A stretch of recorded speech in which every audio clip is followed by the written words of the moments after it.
Olá, bem-vindos ao BDP Podcast, um espaço de reflexão sobre temas económicos e monetários do Banco de Portugal. O meu nome é Nuno Aguiar e nesta edição vamos falar de robôs. Não do C-3PO ou do HAL 9000 da ficção científica, mas daqueles que já fazem parte do dia-a-dia das empresas portuguesas. A trajetória de automação e digitalização tem uma dimensão robótica importante, mas o tema é frequentemente abordado de forma abstrata ou futurista, cingindo-se a dados e exemplos internacionais. Na revista de Estudos Económicos de Abril, o Banco de Portugal publicou um estudo que nos permite fazer um ponto de situação mais informado sobre o que se passa no terreno, o número de robôs nas empresas nacionais, como nos comparamos com outros países, em que setores estão mais presentes, que tarefas desempenham e que impacto têm na produtividade e nos salários. Para nos responder a cada um destes tópicos, temos a sorte de ter connosco o autor do estudo, João Amador, diretor adjunto do Departamento de Estudos Económicos. Muito bem-vindo, João. Olá, Nuno. Obrigado. João, normalmente quando falamos de robôs e robotização, tentamos abarcar coisas muito vastas e às vezes até pouco claras. Neste estudo estamos a falar do quê exatamente? É verdade, existem muitos tipos de robôs e até alguma dificuldade com a terminologia. Por vezes falamos em automação, outras vezes falamos em robótica e não são necessariamente a mesma coisa. A automação é o uso da tecnologia para realizar tarefas humanas. E a robótica é o desenvolver de máquinas para realizar funções específicas. Ou seja, podemos ter automação sem robôs e também podemos ter robôs que não desempenham verdadeiramente tarefas humanas. Ainda assim, a esmagadora maioria dos robôs são utilizados para a automação de processos nas fábricas. Isso é verdade. Estamos a falar do quê? Estamos a falar de, por exemplo, veículos guiados automaticamente, através de sensores. Estamos a falar daqueles braços articulados que nos habituámos a ver nas imagens das linhas de montagem no setor automóvel. Mas também há robôs a operar no setor dos serviços. Por exemplo, no comércio ao retalho,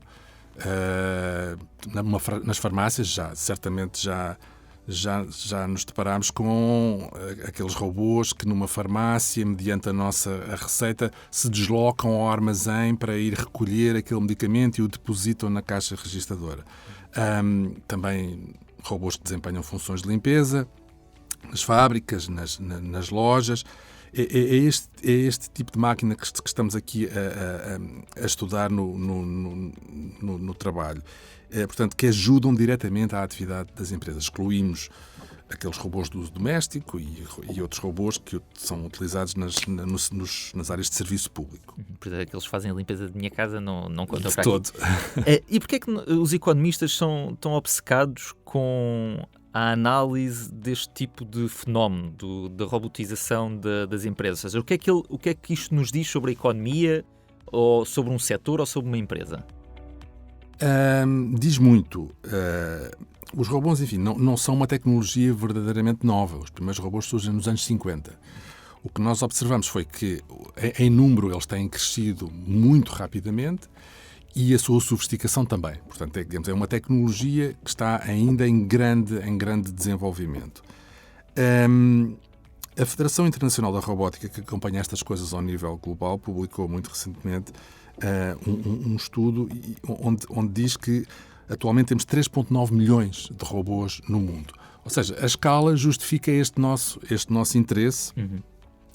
E também percebemos que esta tecnologia, não sendo nova, é uma tecnologia que, entretanto, se integra com outras tecnologias de informação e comunicação e com a própria inteligência artificial. E, portanto, há aqui, digamos, um chapéu mais vasto, que é o chapéu da digitalização, que passamos a vida a falar neste termo, e os robôs, digamos, vêm de trás, mas entroncam nestes desenvolvimentos mais recentes.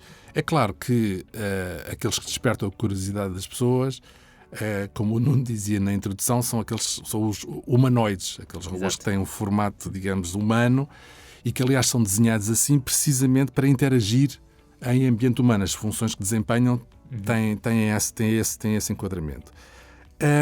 Quando nós olhamos, digamos, para a existência de robôs numa empresa, num setor, numa economia, isso diz-nos algo sobre a capacidade de adotar novas tecnologias. Também nos diz algo sobre a existência de capacidade de investimento, também nos diz algo sobre a existência de capital humano, porque é evidente que precisamos de pessoas capazes de operar estas máquinas sofisticadas e, portanto, são, digamos, há aqui complementaridades. E, portanto, há uma série de mensagens que surgem numa economia, se nós virmos, digamos, a prevalência de robôs a aumentar num determinado setor, percebemos que podemos ali esperar eventualmente ganhos de produtividade, podemos esperar aumentos salariais, tipicamente vêm associados aos aumentos de produtividade. Percebemos que pode haver, digamos, algum impacto do ponto de vista do emprego, há ali, digamos, efeitos no mercado de trabalho que poderão surgir. Também antecipa mudanças em variáveis importantes e que nós normalmente acompanhamos aqui em economia. Já vamos ver nos seus dados se verifica esse impacto ou não. Do que sabemos, dos dados que temos, qual é a prevalência então dos robôs nas empresas portuguesas?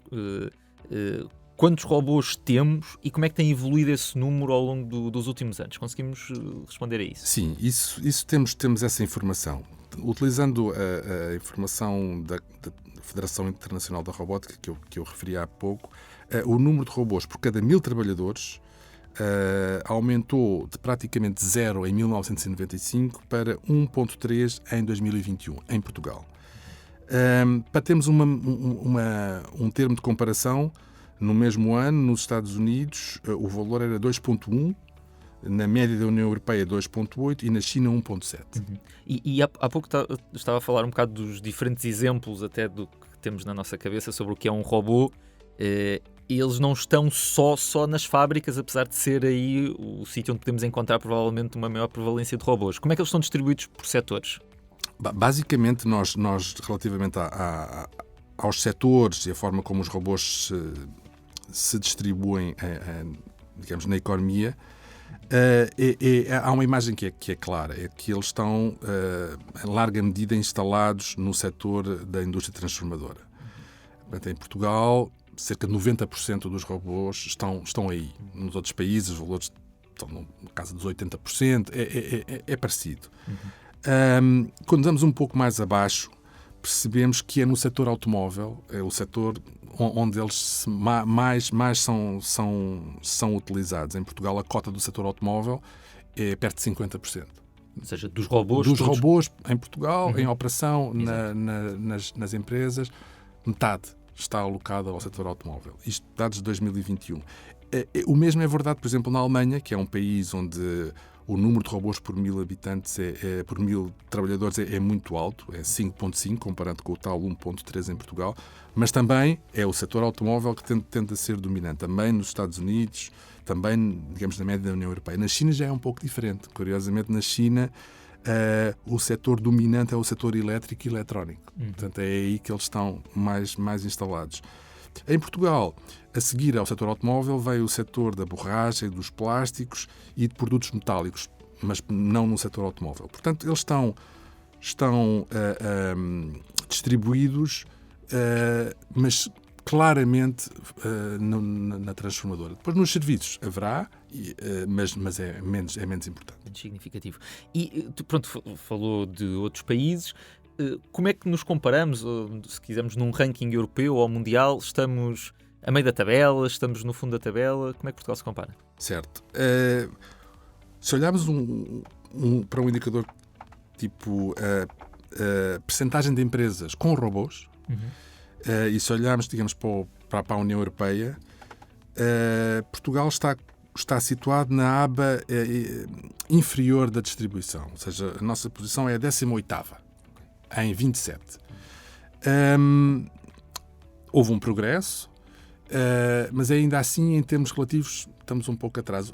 A mim, o que mais me impressionou foi que alguns países que partiram de níveis muito baixos deram um salto muito significativo em pouco tempo. Países como a Eslováquia, a Eslovénia, a Chequia, progrediram muito.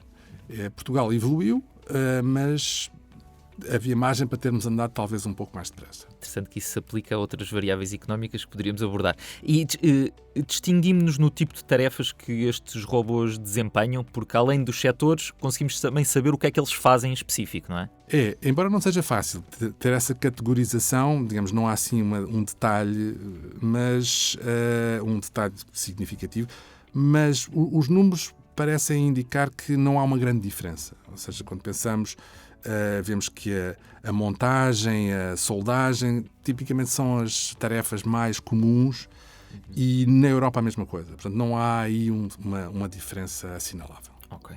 E, através dos dados que apresenta no estudo, nós conseguimos perceber se as empresas beneficiam ou não de uma presença maior de robôs na sua atividade. Que indicadores é que conseguimos cruzar para perceber esse impacto? Certo. Esse é parte, digamos, central do trabalho. No trabalho eu não consigo provar causalidade, ou seja, não consigo dizer inequivocamente que a existência de um robô causa o efeito A ou B. Infelizmente não é possível, dada a informação que temos. O que eu procuro fazer é, digamos, estabelecer associações que sejam robustas. E isso acho que consegue-se fazer.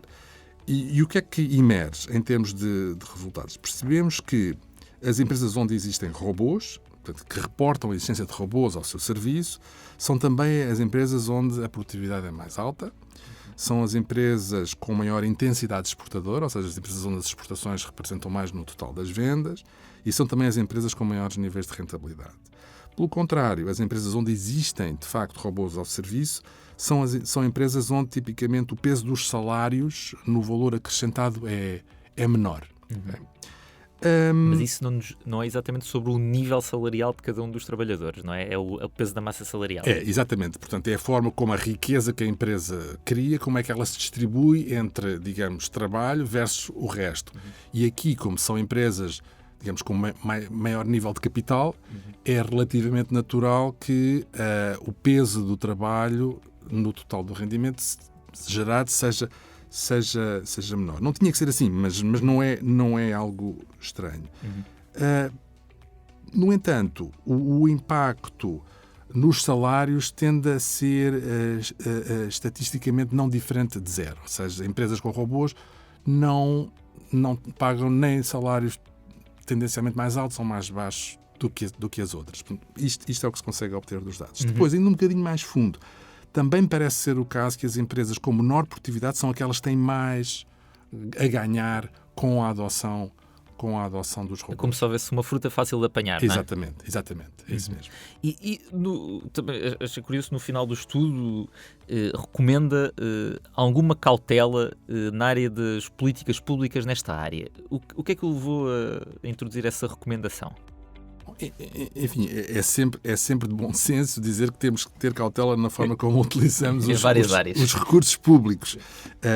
Os recursos públicos resultam, digamos, dos impostos que todos pagamos e, portanto, há aqui recursos que são dos contribuintes e, aliás, como sabemos, em economia, o simples facto de recolhermos estes recursos gera em si mesmo uma perda para o coletivo. Portanto, temos que ser muito criteriosos. E é isso que aqui se quer dizer. Quando há um programa, digamos, que vai promover a utilização de robôs e que vai, digamos, financiar ou vai ajudar as empresas a adquiri-los e a pô-los em operação, temos que ser cuidadosos, temos que saber escolher e escolher as empresas que vão potenciar verdadeiramente, em termos de criação de valor, a utilização dos robôs.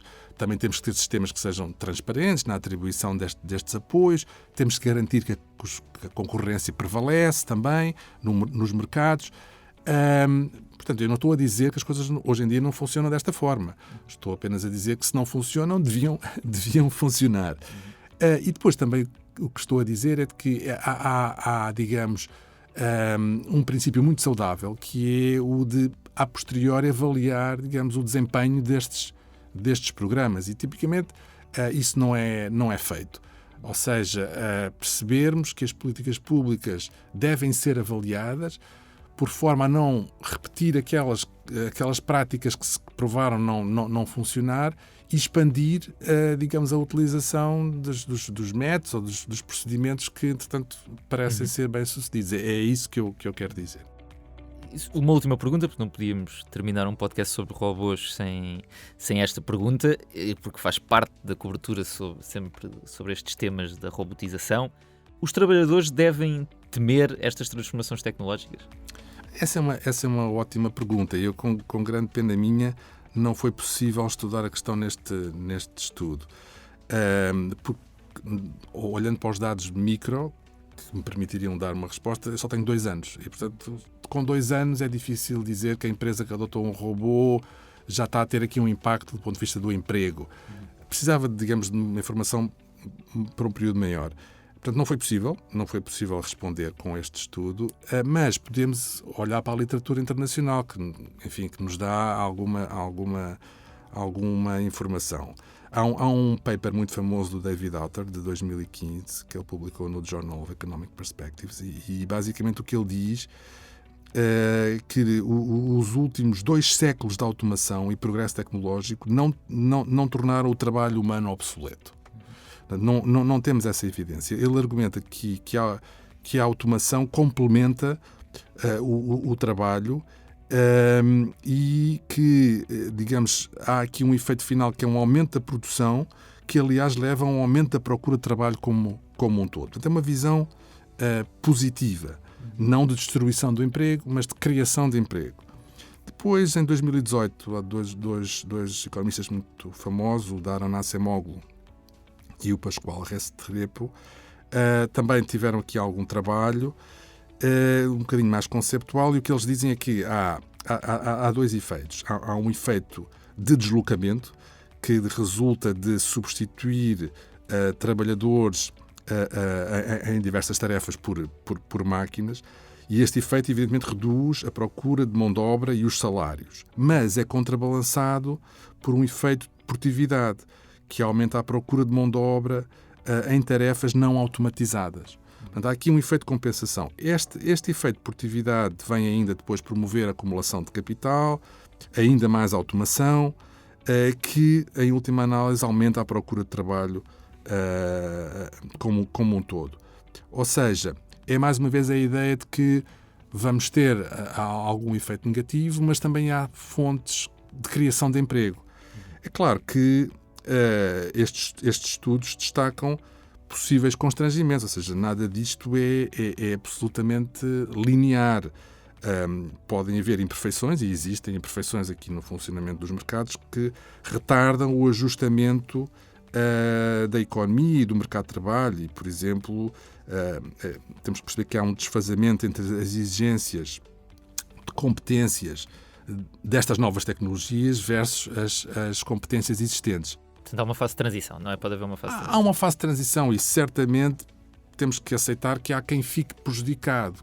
Agora, o que é importante é, tendo esta consciência, garantir que apoiamos esse grupo que, entretanto, ficou um pouco para trás. E é extraordinariamente importante apoiar um princípio de coesão social, porque queremos, digamos, viver numa sociedade tranquila, onde depois estas tensões não vão escalar para outras dimensões políticas e digamos ter aí problemas.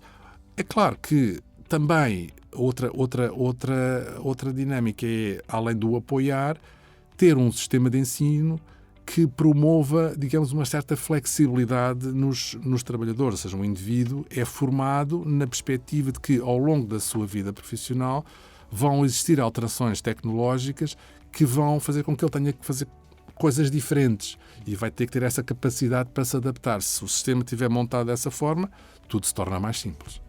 João, muito obrigado. Com este estudo e esta conversa, ficamos a conhecer melhor a realidade da robotização das empresas portuguesas. Muito obrigado também a quem nos esteve a ouvir. Robôs nas empresas portuguesas é o título do estudo publicado na Revista de Estudos Económicos de Abril. Tal como as outras publicações do Banco de Portugal, pode ser consultada em bportugal.pt.